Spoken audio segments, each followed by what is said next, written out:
আসসালামু আলাইকুম। আমি অ্যাডভোকেট আয়েশা আলী, চেয়ারম্যান জাতীয় মহিলা সহায়তা সংস্থা বাংলাদেশ এবং notary public lawyer Bangladesh supreme court. আশা করছি আপনারা সবাই ভালো আছেন। আমি আল্লাহর রহমত আপনাদের ভালো আছি। আজকে আপনার সাথে যে ভিডিওটা আপলোড করব সেটা হচ্ছে একটা রিকোয়েস্টের ভিডিও। যেহেতু আমি অর্গানাইজেশন নিয়ে কাজ করি, তারপরে বাংলাদেশ সুপ্রিম কোর্টের একজন আইনজীবী, যার জন্য অনেকে আমার কাছে অনেক ধরনের রিকোয়েস্ট করে থাকেন। তো সেই রিকোয়েস্টের ভিডিওটা হচ্ছে যে ইদানিং নারীরা যৌন স্বাধীনতা নিয়ে আন্দোলন করছে। তো আমার কাছে হচ্ছে যৌন স্বাধীনতাটা কেন, যৌন স্বাধীনতাটা কি হাজবেন্ডের জন্য যাচ্ছে নাকি ফ্রি সেক্সের দেশ করতে যাচ্ছে বাংলাদেশ? আমাদের বাংলাদেশে হচ্ছে 90% মুসলিম সংখ্যাগরিষ্ঠ দেশ। আর আমার দৃষ্টিকোণ থেকে যৌন স্বাধীনতা কোনো হিউম্যান রাইটসের আন্ডারে পড়ে না। কারণ আপনার অনেকেই দেখলাম এটা বলছে যে হিউম্যান রাইটস এস্টাবলিশ করার জন্য যৌন স্বাধীনতার পারমিশন দেওয়া উচিত। আসলে যারা হিউম্যান রাইটস নিয়ে কথা বলে তাদেরকে প্রচুর হিউম্যান রাইটস নিয়ে পড়াশোনা করা উচিত, যেহেতু আমরা হিউম্যান রাইটস নিয়ে পড়েছি এবং হিউম্যান রাইটস এস্টাবলিশ করার জন্য পিছনে অনেকগুলো কারণ থাকে, সেই কারণগুলো তাদের জানা উচিত।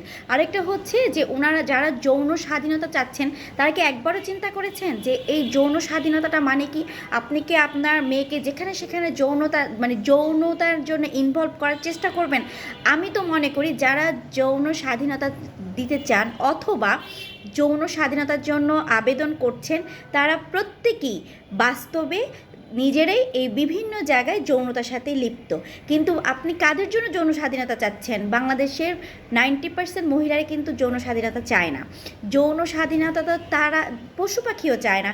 যৌন স্বাধীনতা তো কুত্তার জন্য প্রয়োজন। আপনি দেখবেন কুত্তার কোনো অনুমতি লাগে না, তারপর কুত্তা দেখবেন তার বউকে ছাড়া অন্য কোনো কুত্তির কাছে যায় না। যার জন্য কুত্তা বলেন অথবা যে কোনো পশু পাখি বলেন, তাদেরও কিন্তু একটা সংসার আছে, তাদেরও কিন্তু একটা পছন্দের মানুষ আছে।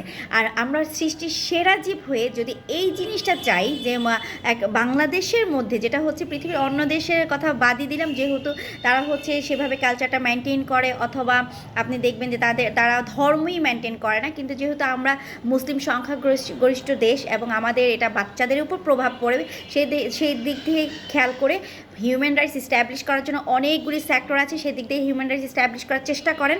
কিন্তু এই যে যৌন স্বাধীনতা নিয়ে যে আন্দোলন করছেন, এই আন্দোলনটা কিন্তু পরবর্তীতে যারা আপনার ঘরে থাকে, শুধুমাত্র যে প্রফেশনাল লেডি তারা না, যারা কিন্তু হোম মেকার আছে অথবা যারা হাউস ওয়াইফ আছে, দেখবেন সেই নারীরা কিন্তু পরবর্তীতে রাস্তায় নেমে আসবে যে কেন যৌন স্বাধীনতা বাংলাদেশে আবেদন করা হলো অথবা এটা কেন গ্রহণ করা হলো। যার জন্য আমি আশা করব যারা কিনা আন্দোলন করছেন তারা এটা খুব হিসাব নিকাশ করবেন এবং এখান থেকে সরে আসার চেষ্টা করবেন। কারণ আমি যেটা জানি যে কুত্তার শুধু যৌন স্বাধীনতার প্রয়োজন হয়ে থাকে, একটা মানুষের সৃষ্টির সেরা জীবের কখনোই যৌন স্বাধীনতার প্রয়োজন হয় না।